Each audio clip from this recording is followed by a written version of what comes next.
ka pasur rritje të çmimit të naftës pas përplasjeve në linjen e mesme.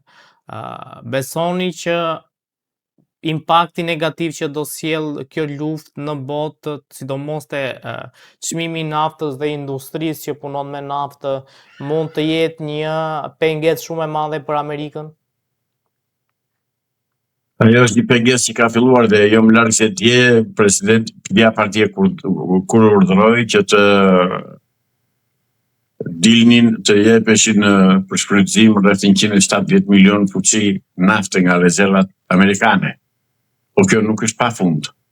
Dhe janë shumë faktorë, ashtu si kundër e thash në fillim, prapë e përsëris, janë shumë faktorë që e çojnë në rrugë pa krye aventurën e presidentit amerikan për të sulmuar Iranin. Irani ka rrugë detare të transportit të naftës, të eksportit të naftës, i ka në dorë ai. Hormuzin e ka Irani në dorë dhe të thotë kush të doj. Ashtu sikurse ne dikur kishim Otranton në dorë që nuk kalonte dot asnjë mizë në Otranto pa lejnë shqiptare, ashtu ata kanë Hormuzin. Nuk kalon dot në Hormuz. Ato që të lodhet, të dërgoj mira qendra e mira aeroplan, e ushtar, e bomba, më të thash, në fund të fundit askush nuk fiton. Do krijohet krizë botërore siç ka filluar të krijohet. Por mua më vjen keq për gjë tjetër që jo më keq, po unë dënoj krimi po Rama ka si vendit tim dhe ka që ngra çmimin e naftës dhe fal naftën, prodhimin ton të naftës e fal duke na çuar neve naftë me 2000 lek, 2100-2200 lek litri. Nuk ka ku shkon më. Por ky popull nuk ngrihet. Ne këtu s'ka popull, këtu s'ka shqiptar, këtu ai bën mirë këtu që i fundos shqiptarët, sepse e meritokan një njeri të tillë, edhe deri ku të vejt shofit.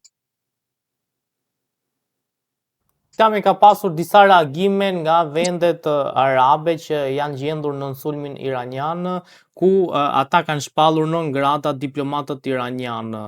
Si gjykoni këtë lëvizje të tyre dhe a është koha që ata të jenë kundër Iranit apo duhet të distancohen nga mbështetja që po i japin Izraelit dhe Shtetet Bashkuara të Amerikës lidhur me këtë luftë? Shiko, për mua ata bëjnë një gabim që është zakonshëm. Një gabim shumë të madh. Dhe ata s'kan arsye që ta bëjnë këtë gjë. Irani ka goditur bazat amerikane të dislokuara në këto vende. Irani nuk është marrë me qytetet edhe me vendbanimet e këtyre shteteve. Por kohët e kanë data, sikur të gjithë bashkë të bëjnë, prapë nuk kanë që bëjnë Iranit. Sikur të gjithë bashkë të bëjnë, le që ua dim të rimërin, ua kemi parë, e dim sa të rima janë, por nuk kanë që bëjnë, kote bëjnë atë punë. Ai që e pëson këtë luftë dhe që do ta vuaj është Bashkimi Evropian, është populli amerikan, jemi neve, janë shumë vende të botës. Pra, në këtë drejtim ata arabët e kanë jashtëzakonisht gabim që mendojnë që duke ndërprerë marrëdhënie diplomatike me Iranin do rrinë ndonjë sukses. Kote kanë këtë gjë. Shumë gabime kanë.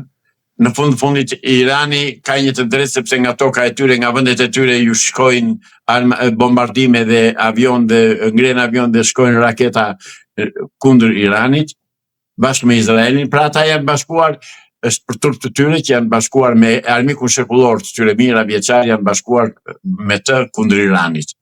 Do marrin atë përgjigje që kërkojnë. Kam bindje për këtë. Lidhur me qëndrimin që ka pasur Turqia, mendoni që duhet ishte e vendosur më mirë në këtë luftë, pra të pozicionoj qartë se qoftë edhe ushtarakisht dhe të mos qëndronte në mënyrë neutrale, pasi siç dihet tashmë, turqit kanë një lloj ndikimi në linjen e mesme dhe ndoshta duke qenë neutral mund ta humbasin këtë ndikim?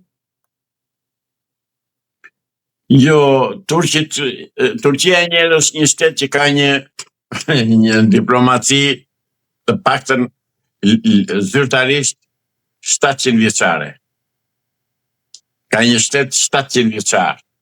Ka një trashëgimi diplomatike dhe politike dhe ushtarake 700 vjeçare. Dhe Turqia i di mirë interesat e saj.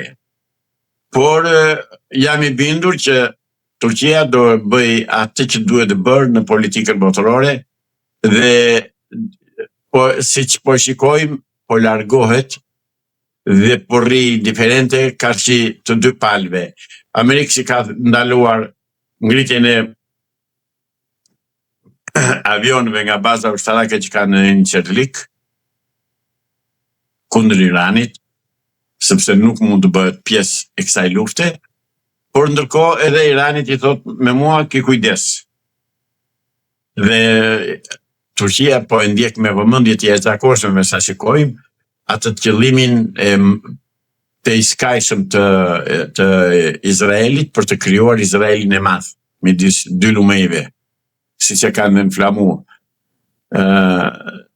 Nuk do arrihet kjo, po mbytet një gjak i gjithë terreni atje, i gjithë ajo zonë, i gjithë lindje mesme, po mbytet një gjak për një Izrael, për një Netanyahu. Mendoj që ka ardhur koha të jepet fund atij shteti agresor. Ashtu siç u dha fund Hitlerit dhe Mussolinit, ashtu të marrë fundin e tij dhe Netanyahu. Dhe do ta marrë dhe për këtë kam bindje absolute.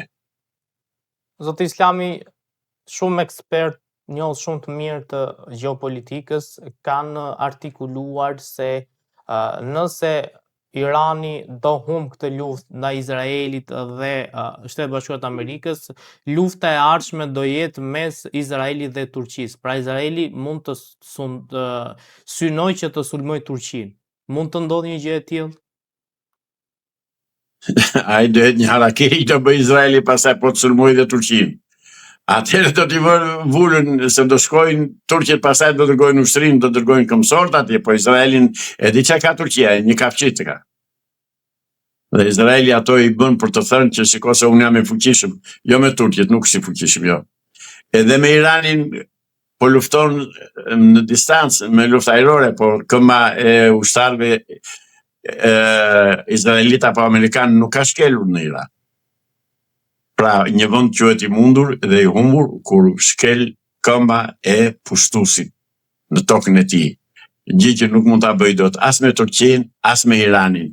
Izraeli bën veten trim duke menduar që do ketë pafundësisht mbrojtjen amerikane, duke menduar që ka mbështetjen e Iluminatit dhe të masonëve, se janë ata që e bëjnë luftën, që kanë bërë luftrat, ka 300 vjet që ata i nxisin dhe i bëjnë luftrat. Dhe atë haracin e paguajnë popujt e shkret. Por ka ardhur koha që popujt janë zgjuar dhe shtetet janë zgjuar. Dhe shtetet e mëdha, sidomos Turqi, Iran, janë shtetet e mëdha, nuk do bëhen lodër as viktima të një çapaculi kriminal siç është Benjamin Netanyahu. Pra Benjamin Netanyahu do të gjë vendin që gjeti Hitlerin në furrën e krematorëve, ose të varet mes Tel Avivit atë që ta shikojnë gjithë bota, se cili është fundi i agresorëve. Avokat, po nëse po themi në një luftë të mundshme Turqi-Izrael, Shtetet Bashkuara të Amerikës pozicionohen prapë me Izraelin, a besoni që kjo është nisja e një lufte tretë botërore? Jo, nuk do ta bëjnë atë. Amerikanët atë gjë nuk do guxojnë kur ta bëjnë. Po ta them unë, nuk mund të guxojnë ti kundërvjen Turqisë. Absolutisht jo. Atëherë ajo është një humbje e një katastrofë me pasoja 10 vjeçare për Amerikën.